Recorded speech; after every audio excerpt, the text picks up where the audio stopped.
Bonjour, je suis Lydia Carradine, and welcome back to my channel, Melanated Hyphenated Convalescent, where I talk about being a woman of color in the film industry, dealing with 3 chronic illnesses slash disabilities, and also how I am trying to take a little pause, perhaps, to take care of my health and my recent move to France, and how all those things have been interconnected. Yes, I am in a different location. In my last video, I talked about how I found my for now home. I have an apartment. Well, I'm staying with someone in France, right outside of Paris, which is lovely. But because I discussed last time, I met them and I moved in that day. But they had someone coming to visit that had been planned for months, and they were like, "Hey, you can move in today, but do you think you can find some place to stay for that weekend?" And I was like, "Sure, great. You know what? I have trusted house sitters. This is not an ad, but clutch, clutch." So I'm just soaking in the French countryside. Um, it's straight up bucolic out here. It's great. And today I wanted to talk about one of the things that I actually didn't really think about before I moved abroad. I planned a lot of things, but what I did not plan is how to deal with the people in my life who had opinions about me going. Also, if you're new here, I look at my notes a lot because of chronic illnesses. I have a lot of brain fog. I forget. I just forget. And so, anywho, so I think the people fell into some broad categories. There are people who love me and miss me, people who think this is a very bad idea, people who are jealous and or not so secret haters, and people who think that they're being helpful, but they are not being helpful.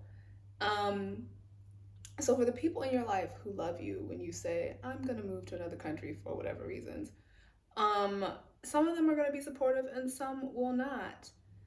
One of the things I have heard a lot in the Exodus Summit community, especially in with us, in our families, people don't understand. They think you're doing too much. It's not for them, so they assume it's not for you. They think you're overreacting. Um, so a couple people in my family have been really encouraging to a point, but others are vocally against me being here. And one thing my therapist reminded me of when I was talking about how I was upset about someone's reaction, they were like, "Well, Lydia, they haven't been supportive of you, period." And I was like, "Oh, wait a second."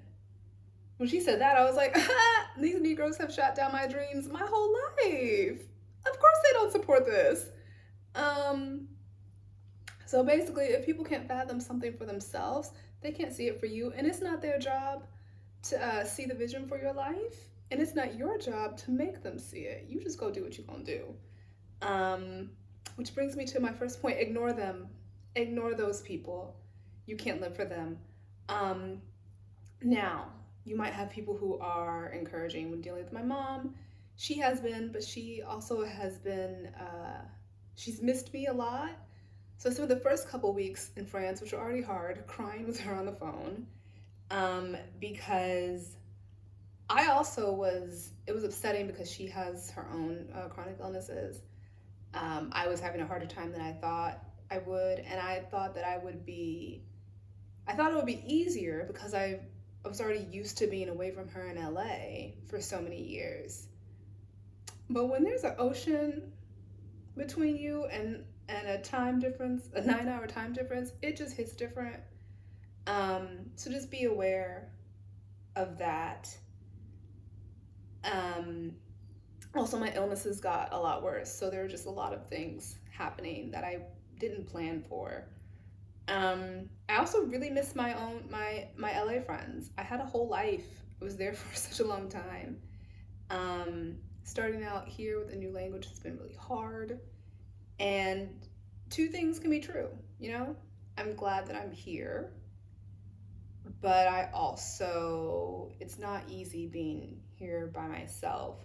So accept that there will be grief as you also get excited about your new life And that's something that you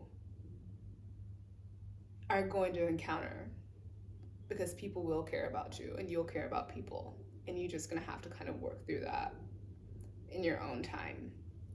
Um, so, about friends, there are some people who didn't know that I moved here or was planning to until I posted about it. And I hate to quote this man, but real G's move in silence like lasagna. If I didn't tell you that I was going to move out of the country and we were close friends at some point, it's because um, many times you were negative, you were judgmental, um, you were denigrating, and ultimately made me feel that I was not safe to share things that I cared about in our relationship. And so I didn't. Um, and that kind of goes hand in hand with people who are going to give you bad advice. Some are going to actively try to sabotage you. Others just have no knowledge of what you're doing, how you've planned, your personal finances, visa processes, how much prep you've done, and you do not owe them those explanations if that's going to wear you out. Or just like you don't owe them those explanations. No, it's a complete sentence. Um, so in my case, a lot of people were worried about my health. That was one of the things. But they haven't spent the last 3 years dealing with a crumbling medical system with 3 disabilities/chronic illnesses. Um, and France is not perfect, but they do take care of the people within its borders. Things that I researched, so I know that I can get healthcare here. This is one of the many reasons that I'm here now. Um, and people, they refuse to do a Google or look at the news or investigate the realities of people with disabilities in America before the current administration. 'Twas not good, friends. 'Twas not good. Okay? It's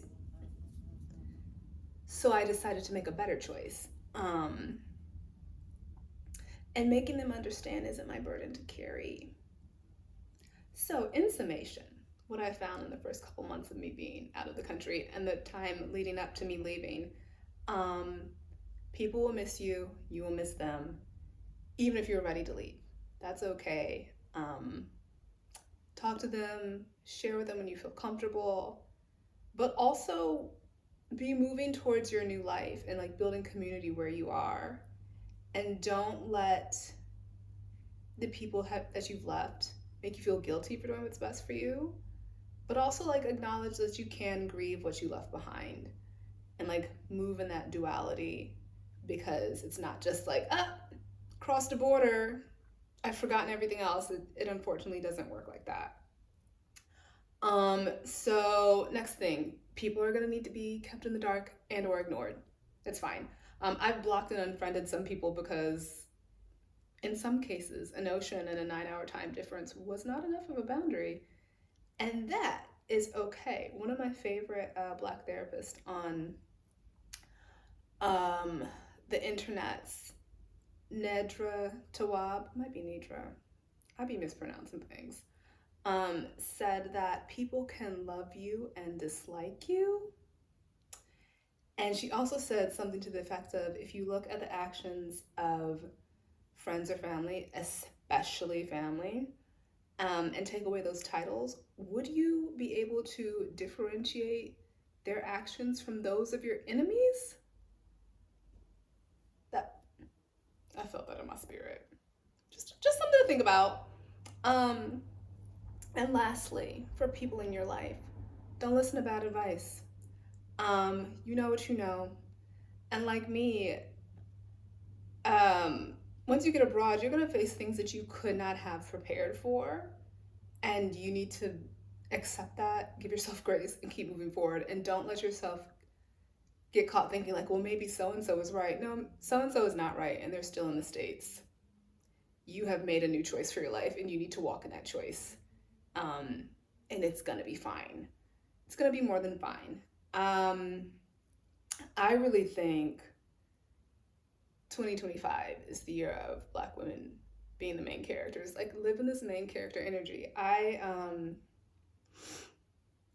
This is an aside, but one of the notes that I used to get a lot years ago in my writing was that the women protagonists weren't active enough. They weren't active protagonists. And I couldn't figure out why. And I would rewrite and rewrite and rewrite. And then it wasn't until a few years after that that I realized I was not being an active protagonist in my own life. And they say, write what you know.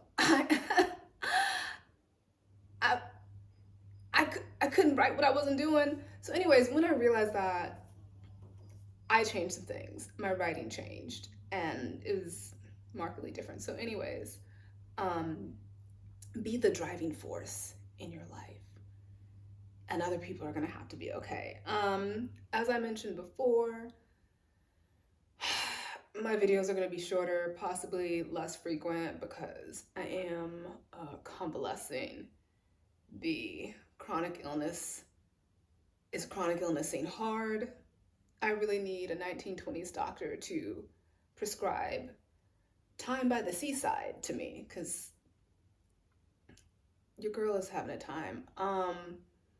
Also, I'm probably gonna be batching my content. So like if you see me wearing the same thing in another video, no, you didn't. You didn't.